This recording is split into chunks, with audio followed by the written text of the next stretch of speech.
5 seconds to go.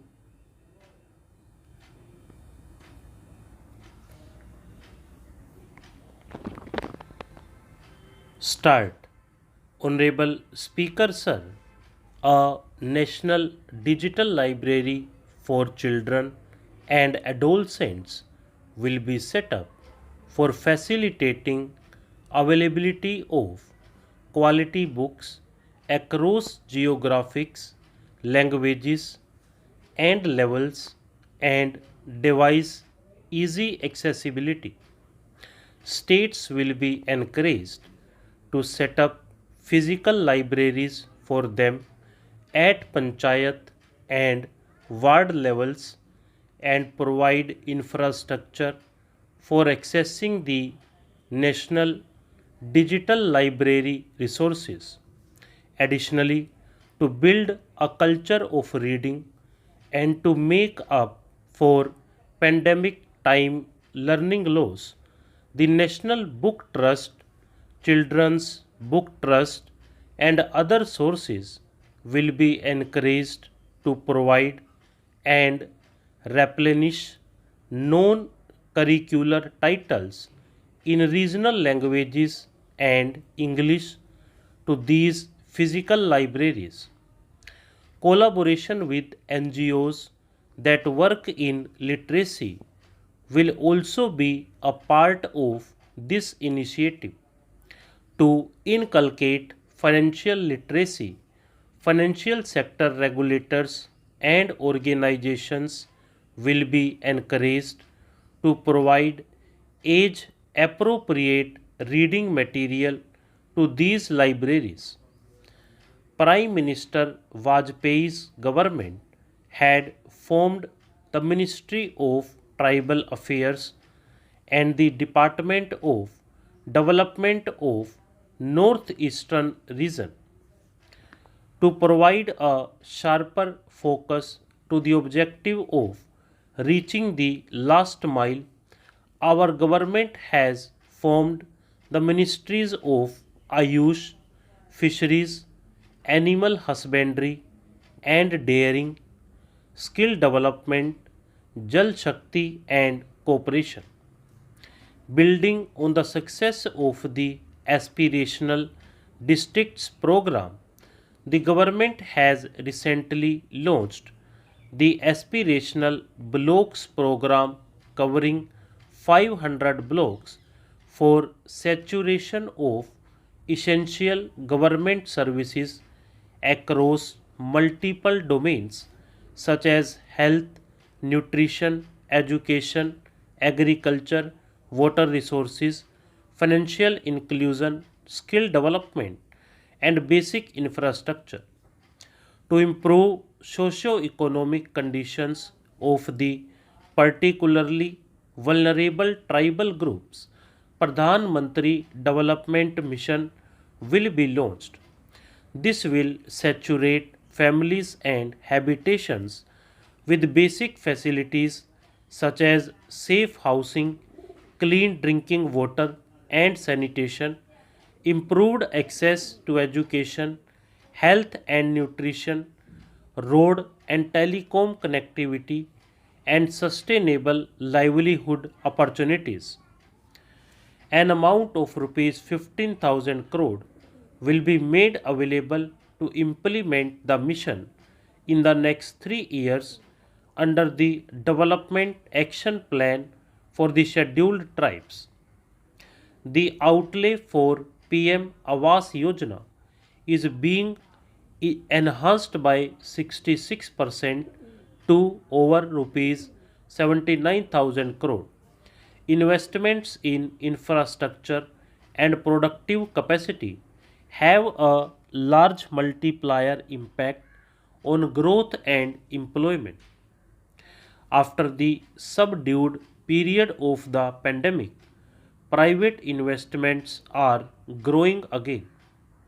The budget takes the lead once again to ramp up the virtuous cycle of investment and job creation. Capital investment outlay is being increased steeply for the third year in a row by 33%. The direct capital investment by the center is complemented by the provision made for creation of capital assets through grants in aid to states.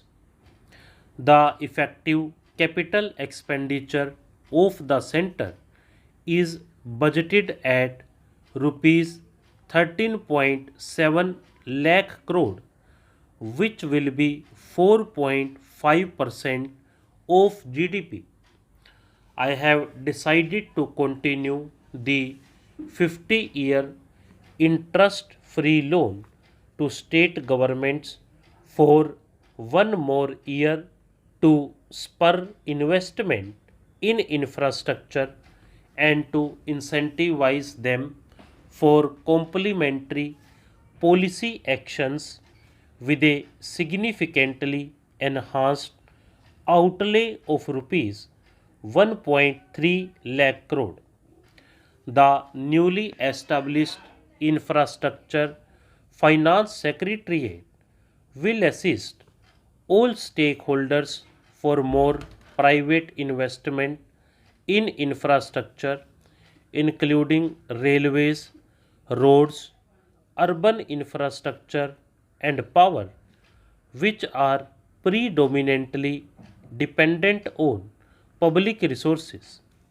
The harmonized master list of infrastructure will be reviewed by an expert committee for recommending the classification and financing framework suitable for Amrit Kal. A capital outlay of rupees 2.40 lakh crore has been provided for the railways. This highest ever outlay is about 9 times the outlay made in 2013-14. 100 critical transport infrastructure projects for last and first mile connectivity for ports, coal, steel, fertilizer, and food grains sectors have been identified. They will be taken up on priority with investment of rupees 75,000 crore, including rupees 15,000 crore from private sources. 50 additional airports, heliports, water aerodromes, and advanced landing grounds will be revived for improving regional air connectivity. States and cities will be encouraged to undertake urban planning reforms and actions to transform our cities into sustainable cities of tomorrow. This means efficient use of land resources, adequate resources for urban infrastructure, transit oriented development, enhanced availability and affordability of urban land, and opportunities for all. Through property tax governance reforms and ring fencing user charges on urban infrastructure, cities will be incentivized to improve their credit worthiness for municipal bonds.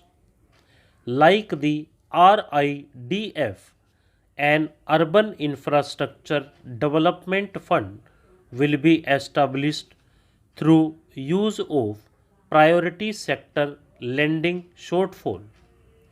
This will be managed by the National Housing Bank and will be used by public agencies to create urban infrastructure in Tier 2 and Tier 3 cities. States will be encouraged to leverage resources from the grants of the 15th Finance Commission as well as existing schemes to adopt appropriate user charges while accessing the UIDF. We expect to make available rupees 10,000 crore per annum for this purpose.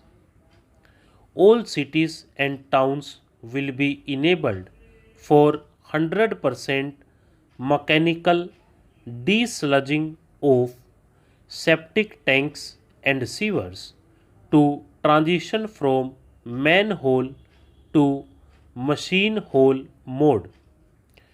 Enhanced focus will be provided for scientific management of dry and wet waste. Stop.